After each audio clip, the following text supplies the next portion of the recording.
नमस्कार दोस्तों, स्वागत है आपका अपना ही यूट्यूब चैनल टुडे एग्जाम पर। दोस्तों आज है आपका 23 फरवरी 2023 और आज आपका HCM CRPF का एग्जाम था।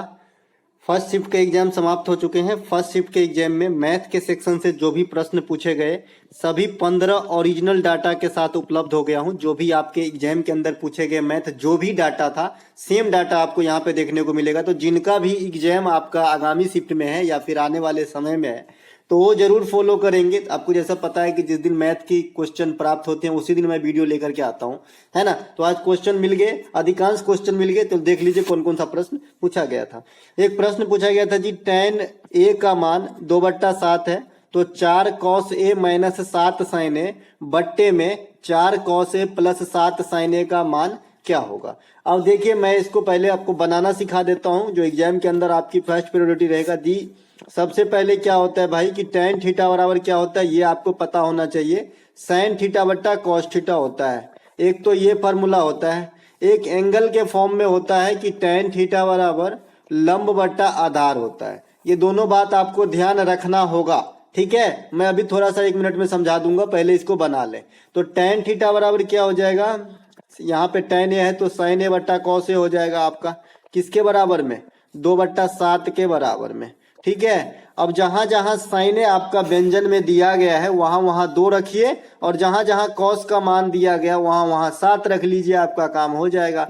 तो 4 अगुने cos का मान है 7 माइनस 7 अगुने sin का मान है 2 बट्टा 4 cos का मान है 7 प्लस है 7 अगुने sin का मान है 2। तो 7 चौका 28 में से 7 दूना 14 गया तो ऊपर में बचा जी 14 और 7 दूना के 14 7 चौका का 28 14 42 हो गए। तो 1/3 आपका इसका आंसर हो जाएगा, 14/42 हो जाएगा इस व्यंजन का मान, ठीक है। साइन का वैल्यू हमने 2 पुट करा, कॉस का वैल्यू हमने 7 पुट करा क्योंकि tan थीटा बराबर sin थीटा बट्टा cos थीटा होता है जिसका वैल्यू 2/7 गिवन है, ठीक है।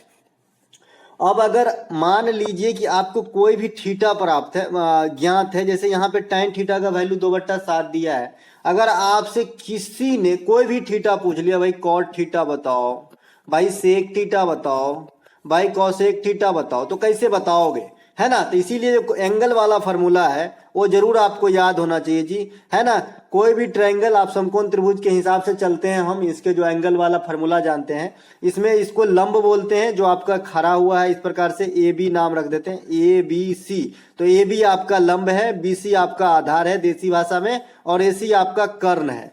तो अगर आप साइन कॉस और टेन इन तीनों को याद रख लिए तो आप सभी थीटा 3 और जो है साइन का उल्टा कॉसेक हो जाएगा, कॉस का उल्टा सेक हो जाएगा, टेन का उल्टा कॉट हो जाएगा, तो आप याद रख पाएंगे। तो इसका क्या होता है जी, लाल काका, LALKKA, है ना। फनी लग रहा है लेकिन बड़ा काम का है भाई साहब, है ना। लाल का मतलब लंब बट्टा कर्ण हो जाएगा साइन थीटा का, आधार बट्टा कर्ण हो जाएगा कॉस थीटा का, और लंब बट्टा आधार हो जाएगा टेन थीटा का। देखिए लंब बट्टा आधार है टेन थीटा, मतलब 2/7 लिखा है तो ये 2 है ये 7 है। अब ये कैसे निकलेगा, तो ये आप पाइथागोरस लगा के निकाल लोगे, 4 और प्लस 49 का रूट अंडर, तो रूट अंडर 53 हो जाएगा इस कर्ण का वैल्यू इस हिसाब से, ठीक है। तो ये बेसिक मैंने समझाया, बना दिया था पहले। साइन का वैल्यू हमने रख दिया था 2 और कॉस का वैल्यू हमने रख दिया था 7। अगला एक प्रश्न पूछा गया था, 2600 का मूलधन 9.5% वार्षिक चक्रवृद्धि ब्याज की दर से कितने वर्षों में 2847 रुपए हो जाएंगे। देखिए जिन्होंने 9.5 देख के भाग गया, हिसाब छोड़ के, वो अपना घाटा कर लिया। क्या कर लिया, घाटा कर लिया। यहाँ पे एग्जामिनर ने आपके साथ गुगली बॉल डाला है ना, सीधे आउट करने के लिए डाला है। अगर डरे तो आउट, मारे तो छक्का, ऐसे ही ये 2 सेकंड का सवाल है ये, है ना। 2600 रुपया मूलधन है आपका, अमाउंट बढ़ के कितना हो गया है 2847। आप इसे घटा लेते हैं तो पाएंगे कि 247 रुपया बढ़ गया है। अब मैं बताऊं आपको कि 9.5% के दर से कितना 2600 के एवज में ये कितना लग रहा है, 10% से कम लग रहा है। भाई 10% होता तो कम से कम 260 रुपया होता, लेकिन ये 10% से भी कम है। तो ये 9.5% एग्जैक्ट है और 1 साल आपका आंसर है। मैंने एक बात आपको शुरू में बताई थी कि भाई 1 साल के लिए CI और SI में कोई फर्क नहीं होता है, ये बात गांठ खोल के सुन लो। तो यहीं पर इसी से क्वेश्चन आ गया, डायरेक्ट पूछ दिया, ठीक है। तो 1 साल इसका आंसर हो जाएगा जी, ठीक है। चलते हैं आगे। अगला जो प्रश्न पूछा गया था कि 2000 की वस्तु, अच्छा मैं यहीं पर थोड़ा सा चक्रवृद्धि ब्याज 2 साल के लिए कैसे निकालोगे, 3 साल के लिए कैसे निकालोगे, क्योंकि एक्स्ट्रा फैक्ट के साथ पढ़ाने की आदत है भाई, तो जो कुछ लगे कि आ सकता है एग्जाम में उसे दिखाता चलूंगा। ठीक है, तो 2 साल के लिए मान लीजिए कि 1000 रुपया आपका जो है मूलधन है, 2 वर्ष समय है और मान लीजिए कि 5% का दर है। ठीक है, तो 2 साल के लिए चक्रवृद्धि ब्याज कैसे निकालोगे, 2 ईयर के लिए सीआई कैसे निकालेंगे अपन, तो फाइनल रेट कंक्लूजन करते हैं हम 2r² में डाल के। ठीक है, तो 2 गुने रेट कितना है 5%, तो 5 से गुना करेंगे और 5 का स्क्वायर 25, तो 10.25% अगर हम इस मूलधन का निकाल देंगे तो 2 साल के लिए चक्रवृद्धि ब्याज डायरेक्ट निकल जाएगा 5% रेट से। ठीक है, अगर 1000 रुपया हो और 5% रेट हो और 3 साल के लिए पूछे तब क्या करेंगे, तो तब करेंगे 3r² और RQ के फॉर्म में रेट को ढालना है। तो 5 तिहाई के 15 जी, अब 5 25 तिहाई के 75, अब 5 25 पंचे 125। मैंने कहा कि स्लाइस के बाद मुझे कहीं भी 3 अंक नहीं चाहिए, अगर 3 अंक है तो पीछे एक शिफ्ट करो, और अगर एक ही अंक है तो एक और पीछे ऐड कर दो 0, और 2 अंक हमेशा चाहिए। ठीक है, तो इसमें 3 अंक है, इस 75 में तो पहले से ही बेचारा 2 अंक है, तो 15.7 तो एज इट इज रहेगा, लेकिन इस 5 में एक जुट जाएगा क्योंकि ये एक 3 अंक में से जो पिछला है वो शिफ्ट होगा इस पीछे में, तो 6 25 15.7625 अगर हम इसका निकाल दें मूलधन का तो 3 वर्ष के लिए चक्रवृद्धि ब्याज निकल जाएगी। ठीक है, ये समझाना था थोड़ा सा। 20,000 की वस्तु 3 क्रमागत छूट देने के बाद 10,608 रुपया में बेची जाती है। 2 क्रमागत छूट का वैल्यू 35% और 15% है, तो तीसरी क्रमागत छूट की वैल्यू क्या होगी। This is calculative math. अगर आपसे पूछे कि भाई लेवल कैसा आ रहा है एग्जाम में, तो यही लेवल है जो आपका CHSL का लेवल है जी। ठीक है, लेवल में कोई कमी ने नहीं छोड़ा एग्जामिनर ने, तो आपको भी प्रिपेयर होके जाना है। ठीक है, तो इसको कैसे करेंगे, मैंने आपको बताया था कि भाई जब 2 छूट हो क्रमागत A% का और B% का, तो आप किस चीज पे फोकस करोगे, AB/100 पे फोकस करना है, क्योंकि आप जानते हैं A + B - AB/100 होना है, 2 आदमी 2 क्रमागत छूट का एकल छूट है ना, तो हमें AB/100 पे फोकस कर लेना है। तो 35 गुने 15/100 करेंगे जी, तो ये 7 में कटेगा, ये 20 में कटेगा, ये 4 में कटेगा, ये 3 में कटेगा, 21/4 होगा। इसको अगर काटेंगे तो 5.25 हो जाएगा,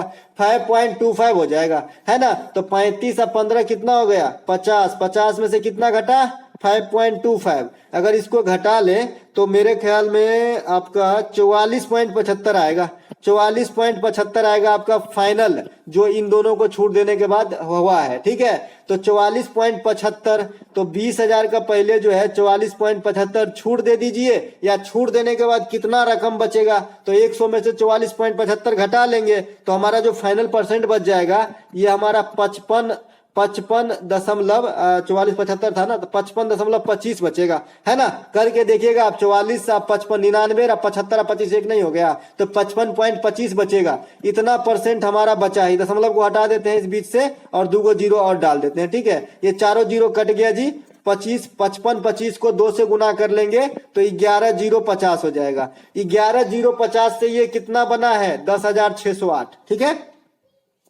11,050 ये दोनों छूट देने के बाद बचा ना जी, आराम से समझिए, है ना। और बिका कितना में है 10,608 में। अब देख लेते हैं कितना है तो घटा लेते हैं, 10 में से 8 गया तो 2 हो जाएगा, 10 में से 8 गया तो 2 हो जाएगा, और इसके बाद ये हो जाएगा जी 4, और ये आपका हो जाएगा फिर से 4, 442 रुपए का डिफरेंस है जी, है ना। तो 442 रुपए का डिफरेंस है, तो कितने परसेंट करेंगे कि 442 हो जाएगा, किसका 11,050 का। 11,050 का क्या करें कि 442 हो जाए, तो मैं डायरेक्ट निकाल ही लेता हूं भाई, 442 गुने 100 बट्टा 11,050, 25 से काट लेते हैं, 25 चौका 100, अब 25 चौका 100, 10 पर 5 105, 25 चौका 100, 5 पर 0 50, 25 दूना के 50, 442 से 442 कट गया, यानी 4% एक्स्ट्रा छूट और चाहिए।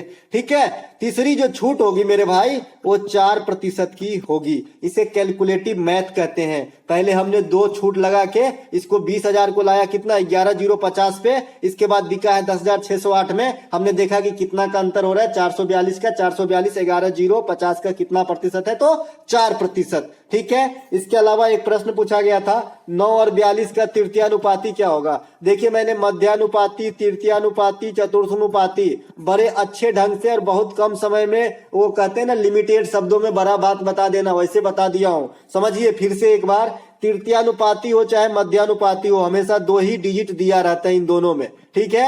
एक का पहला का नाम राम रखेंगे, दूसरा का श्याम, यानी पहले का ए दूसरे का बी, ठीक है। तो जब मध्यानुपाती आपसे पूछा जाता है, मीन प्रोपोर्शन है ना मध्यानुपाती, तो आप क्या करते हैं कि भाई जो आपका दोनों का रूट अंडर में डाल के गुना कर देते हैं, रूट अंडर ए बी, ये हो जाता है आपका आंसर जी, ठीक है। लेकिन जब तृतीयानुपाती पूछा गया हो तो जो दूसरे स्थान पे है उसका स्क्वायर करते हैं। जैसे इस प्रश्न में 42 दूसरे स्थान पे है, तो 42 गुने 42 और बट्टा 9 से भाग दे देंगे। ये हमारा आंसर है 14 तिया 3 तिया 9, 14 तिया 42 और फिर इस 3 से कटेगा 14, तो 14 का स्क्वायर 196 इसका आंसर जो है आपका हो जाएगा, ठीक है। इसके अलावा एक प्रश्न पूछा गया 4500 रुपए की धनराशि 3 वर्षों में 4860 हो जाता है, साधारण ब्याज की दर क्या है। अब साधारण ब्याज, सिंपल इंटरेस्ट, ये क्या होता है जय, ये होता है आपका टाइम गुने रेट, टाइम गुने रेट प्रतिशत किसका, मूलधन का, किसका, मूलधन का। यही तो होता है साधारण ब्याज, है ना। तो साधारण ब्याज में आपका 3 वर्ष दे ही रखा है। पहले देख लेते हैं डिफरेंस कितना हुआ, तो 4500 से 4860 हो गया जी, तो 360 रुपया जो है बढ़ गया अमाउंट में, है ना। तो यही 360 रुपया जो है ब्याज है। अब ब्याज है 3 वर्ष, 3 वर्ष के लिए है, तो 3 वर्ष के लिए जो है आपका 360 है ना। तो क्या पूछ रहा है, ब्याज की दर पूछ रहा है ना। तो मैं यहां से निकाल लेता हूं, 360 निकला है ब्याज, है ना, ये भी निकाल सकते हैं। 300 ब्याज बराबर मूलधन, तो मूलधन हो गया हमारा जी 4500, और आपका टाइम गिवन है, आर पता नहीं है, और 100 से भाग दे दिया, दोनों जीरो कट गया जी, है ना। 3 से काटेंगे तो 120 में कटेगा जी, 120 में कटेगा। 15 तिया के 45, 15 8 120, आर का वैल्यू जो है 8/3% निकलेगा जी, ठीक है। 8/3% आर का मान निकलेगा इस क्वेश्चन के लिए। जिन्होंने भी करके आया राइट आंसर है, क्योंकि डाटा ओरिजिनल है तो यही आंसर आपको वहां भी देखने को मिला होगा, ठीक है। इसके बाद जो एक प्रश्न पूछा गया था कि 57 किलोमीटर प्रति घंटा की चाल से चल रही एक कार 1 मिनट में कितने चक्कर लगाएंगे यदि पहिया की परिधि 2.5 मीटर हो।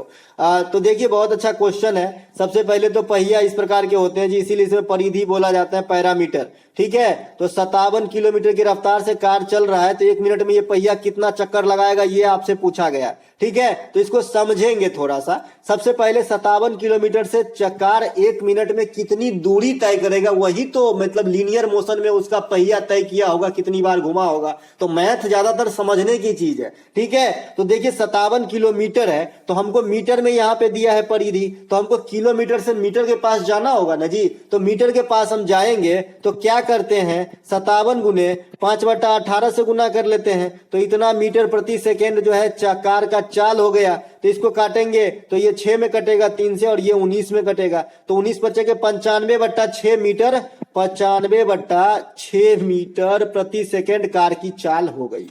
टाइम कितना अपने पास, 1 मिनट, मतलब जी 60 सेकेंड हमारे पास टाइम है। इसके बाद परिधि कितना है जी, 2.5 मीटर, है ना, 2.5 मीटर। तो यही परिधि कितना चक्कर लगाएगा, तो भाई 2.5, क्योंकि मीटर में ये सब मीटर में आ गए हैं, कोई दिक्कत नहीं है। 2.5 मान लेते हैं कि हम x चक्कर, x मानने में थोड़ा सा खराब लग रहा है, मान लेते हैं कि हम p चक्कर लगाएगा, है ना, बराबर कितना दूरी तय करेगा, 95/6 मीटर प्रति सेकेंड है, और ऐसे ऐसे कितने सेकेंड चला है, तो 60 सेकेंड चला है। अब काट खोड़ दीजिए और बराबर कर दीजिए, तो ये देखिए 10 से कटेगा, और ये 2.5 चौका के 10 होता है जी, हाँ 2.5 चौका के 10 होता है बराबर, तो 95 गुने 4 आपका आंसर हो जाएगा। तो 9 चौका 36, 360, 5 चौका 20, तो 380 चक्कर लगाएगा जी, ठीक है।